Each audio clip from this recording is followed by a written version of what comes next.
I got a message for you guys. Adam, peace be upon him, the first man, was a Muslim. Prove me wrong. That's an argument from ignorance. That is a classic example of an argument from ignorance. You start with a claim, you assert its fact, and then you shift the burden of proof on everyone else to prove it wrong. You didn't give any evidence. That's an argument from ignorance. Textbook example. Yeah, guys, just try to understand what he just did there. I'm going to make a claim. Now, you refute the claim. What evidence did he offer? None. He just said it. All he did was say it. And then what happens if people start trying to respond to you? Then you play skeptic, right? So what if I said Adam was an alien? Prove me wrong. If I'm the one saying Adam is an alien, it seems like it's on me to prove that Adam was an alien. But if I say, I'm just going to say Adam was an alien, and we'll assume I'm right until you prove me wrong. Now, how would you actually prove me wrong? You can't. If I'm just going to say, nope, you haven't refuted my claim that Adam is an alien. So, guys, this is dawah, right? This is dawah. Muhammad was a Christian, a devout Christian who believed that Jesus died on the cross for sins and rose from the dead. And I'm going to say that his message was later corrupted by Uthman.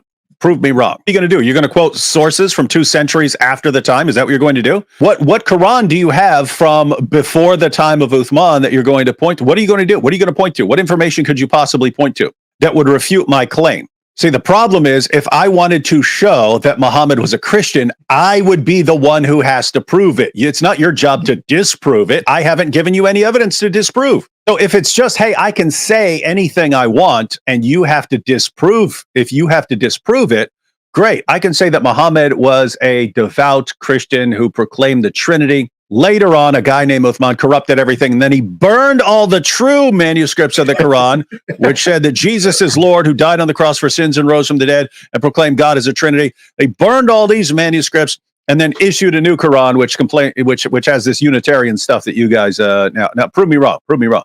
You can't prove it wrong. Think about what the Muslim cowboys actually say. So he just says Adam was a Muslim. Prove me wrong. What evidence could there possibly be that Adam was a Muslim? Well, the Quran says it. That's it. That's the extent of your argument. The Quran says it. The Quran also says that the sun sets in a muddy pool. The Quran says that stars are missiles that Allah uses to shoot demons when they try to sneak into paradise. If you're talking about theological stuff, according to the Quran, the Trinity is made up of Allah, Jesus, and Mary, who just work together as 3 closely linked beings. If you're talking about various beliefs, the Quran also says that Jews call Ezra the son of Allah. I've never been able to find evidence of one Jew anywhere in the world or in history who called Ezra the son of Allah. But it gets worse because according to Muhammad in the Hadith, the main complaint of Allah, the main charge against the Jews on Judgment Day is that they worshipped Ezra. That's the main, according to Muhammad in Sahih al-Bukhari, the main charge against the Jews on the Day of Judgment is going to be, you worshipped Ezra as the son of Allah. And the parallel criticism to Christians is Christians are going to be asked why they worship Jesus as the son of Allah. So Jews are doing the exact same thing, but that Christians are doing, but they're doing it with Ezra. Find me a Jew who, one, it's hard to find Jews who know anything about Ezra.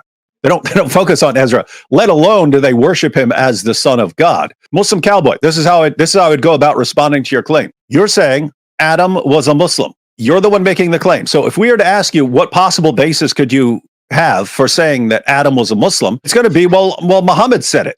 That's what your evidence is going to be. Muhammad said it. Okay, Muhammad said all kinds of things that are factually false. So he's a guy you just can't take seriously. All right, I'm going to play a 57-second video from the Muslim cowboy. I want to see if you guys can catch the problem here. Audience, you got some homework here. Pay attention to what he's saying here, because we're going to see if we can find the very obvious error. A lot of people have been telling me, hey, man, the Bible's been changed. There's stuff missing from it. And I said, nah, you joking. Well, they said Matthew 17, verse 21 ain't there in the Bible anymore. Someone took it out. I said, you full of it. So come over here. Come over here and take a look. This is Matthew 17, and we're going to go 19. There's 20, because your little faith, okay? It's got to be right after that, verse 21. Verse 22. There's no 21. Let's go get an old Bible. Get an old 1800s Bible. Here's chapter 17, verse 21. Howbeit this kind goeth not out, but by prayer and fasting.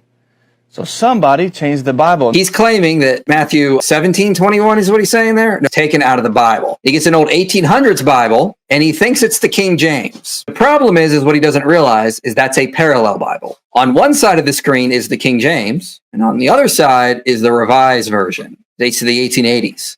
The Revised Version updated based on the earliest manuscripts they had at the time. Same as what more recent translations do.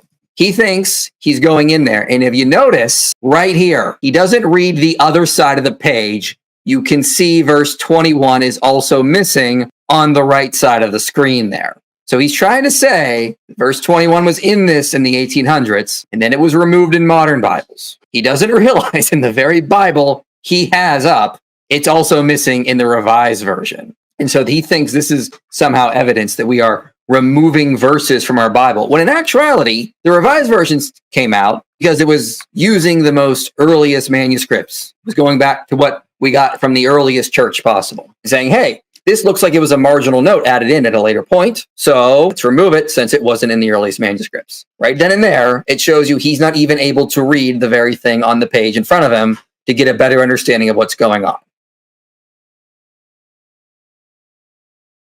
Multiple issues with this right here. So we know how this sort of textual variant arises, right? Because you have parallel stories in, that's why they're called the synoptics. You have parallel stories in Matthew, Mark, and Luke quite a bit. But when a copyist is copying Matthew, if he knows Mark really well, and you have that verse in Mark 9:29, there's a tendency to this kind only comes out by prayer, right? Because that you know that from the Gospel of Mark, and so we know how these kind of textual variants arise. And so there's no confusion there. You can't say, oh, that they were trying to take the teaching out of the Bible. The teaching is still in Mark, right? The teaching is still in Mark. The idea is that there's, so you have a question in some manuscripts, it occurs in Matthew, and in some manuscripts, it doesn't occur in Matthew. It's easier to explain someone adding that because it's in Mark than someone deliberately removing it. And so you look at the manuscripts, how early the manuscripts are and stuff, and this is textual criticism. So what could you actually say? Has the teaching changed or something? No, it's still in the Bible. That a textual variant. So the only legitimate thing you can say as a criticism is there's a textual variant there. If that means the book is called into question and you can't trust the book, great. There are endless textual variants in the Quran. There are 10. If you just go with the official Bridges edition of the 10 Qira'at, there are tens of thousands of textual variants just in those. That's not talking about going through manuscripts. I mean, there's the Brubaker video where he showed one page of the Quran. There were like 11 textual variants on a single page of an old manuscript of the Quran. And then you go to the Muslim sources and they talk about entire chapters coming up missing. Should we conclude corruption there? Any Muslim's going to say, well, there are reasons that it's not in there. Right. And so it's just an amazing situation where you go through their sources and they talk about entire chapters coming up missing, large passages coming up missing, verses being eaten by a sheep, passages coming up missing because the only people who had them memorized died in battle. In fact, the entire reason for assembling the Quran into a book, the Quran was not supposed to be a book originally. It was supposed to be preserved in human memory. They lost so much of it. They lost so much of the Quran because they were trying to preserve it by human memory when the people who had it memorized were fighting battles, that Abu Bakr, he ordered Zayd ibn Thabit to put together a copy of the Quran, not to be read, not to be recited, just so that they don't lose anymore. And this was just kept in the house so that they won't actually lose anymore. And if more people die who have passages memorized, no problem, we'll have a hard copy. So that was the entire reason for compiling the Quran into a book, was because their memories couldn't preserve it accurately. And so you have this. That's what you have in the early parts. Then you have generations of textual variants, and now you have different Qurans in different parts of the world with different words and different letters and so on. And in Islam, what happened was in 1924 they issued what's called the 1924 Cairo edition of the Quran. They issued this as it took them 7 years to work on this, but it was understood back then that different people, different Muslims in different parts of the world use different Qurans. They put out the 1924 Cairo edition. It became so popular that after a while, once you get to the 1980s and so on, Muslims start saying, see, there's only one Quran. It's been perfectly preserved forever, right down to the letter, and this is our only Quran.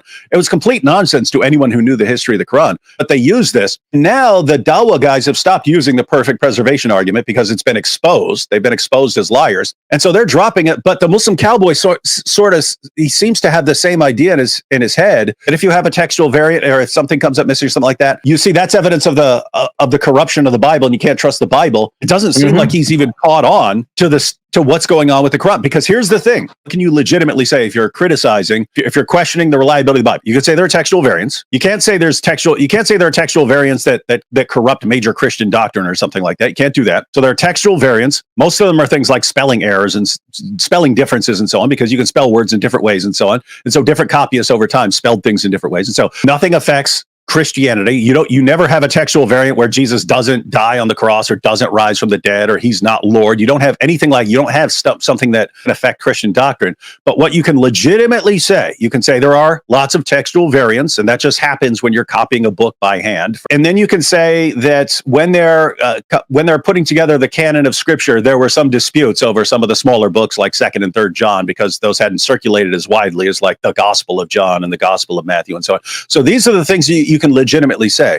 But if that's what you're going to say, hey, there are textual variants in the manuscripts, and there are some questions about which one goes back to the original. If you're going to say that, and you're going to say, well, there are some disputes when they're compiling the canon about like 2nd and 3rd John, because these shorter books some of these shorter books hadn't circulated as widely, and so some people are like, hey, we don't know about that. So you could say there's some disputes. If you want to say that is a problem for the Bible and that the Bible cannot be trusted for that, guess what? You have piles of textual variants in the Quran. You have variants in different Qurans that are still used today. And if you're going to say it's a problem that Christians had some disputes over some of the shorter books, guess what? Muslims had disputes over Surah 1, Surah 113, and Surah 114. Dullah ibn Masud, Muhammad's top expert on the Quran. Muhammad said, if you want to learn the Quran from anyone, learn it from him. He said those 3 chapters are not supposed to be in the Quran. Those are prayers. That's us talking to Allah. The Quran is Allah talking to us. These are prayers where we're talking to Allah. That's not the Quran. These are just prayers that we recite. And then you had Ubay ibn Ka'b, who had all 114 chapters that are in the Quran today, and 2 additional chapters that are not in. So that's 5 disputed chapters of the Quran that were from the beginning. We're not talking about like generations later had a dispute about it. This goes back to the beginning. Your average Muslim knows about none of this at all. The Muslim cowboy, I don't think, knows about any of this stuff. And he's presenting this as a problem. Look right there. Oh, right there. I'm going to pin this video because this is a powerhouse video. And his followers are so dumb that they don't know anything about the Bible. They don't know that, oh, you got the same thing in the Gospel of Mark. They don't know about textual criticism. And they don't know that they have massive, massive problems with the preservation of the Quran when entire chapters and stuff are coming up missing. So this is just dawah. It's all like ignorance and deception.